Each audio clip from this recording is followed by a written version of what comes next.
जो बहनें बेटों के लिए रो रही हैं वो जरा इन माओं को देख लो।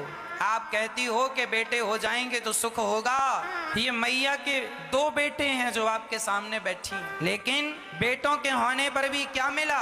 केवल बेटों से माँ को गाली मिली, सिर्फ गाली। इसलिए माँ को यहाँ आना पड़ा। मैया जी कहाँ से आई हैं आप? दिल्ली से। तो दिल्ली में कहाँ रहती हैं मैया जी आप? जगीर नगर उस्मानपुर। तो मैया जी दो बेटों के होने पर भी आपको यहाँ क्यों आना पड़ा? मेरी कदर नहीं करते, मुझे रखते नहीं है। मेरे सामने बैठ के खाते रहते हैं, मैं पागल की तरह बैठी रहती हूँ। माँ के सामने बैठ के बच्चे खाते हैं और भोजन को भी नहीं पूछते, जबकि माँ का शरीर इतना बूढ़ा हो चुका है। तो आपके दो बेटे हैं, तो कोई एक बेटा तो ये बोल, एक भी इस बेटे ने ये नहीं कहा कि माँ हमारे पास आओ हम सेवा करेंगे? छोटा बेटा कहता है, लेकिन उसकी बहू बहुत खराब है। वो कहती है मेरे पास मत आना, नाले में डूब के मर जाना, जमुना में डूब के मर जाना। छोटे बेटे की बहू कहती है नाले में डूब के मर जाओ, और बड़े बेटे ने नहीं कहा कि आप यहाँ रहो हमारे पास? बड़ा बेटा कहता है निकल जाओ मेरे घर से, मेरे कपड़े फेंक दिए उसने उठा करके। बड़े बेटे ने माँ के कपड़े उठाकर बाहर फेंक दिए, कहा निकल जाओ।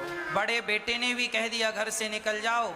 छोटे बेटे की बहू ने कह दिया नाले में कूद के मर जाओ। इस उम्र में जब ठीक से खड़ा नहीं हुआ जाता, इस उम्र में जब शरीर जर्जर हो गया है, तो बताओ फिर दो बच्चों को माँ बाप क्यों पैदा करते? इसीलिए ना कि इस उम्र में ये सहारा बने।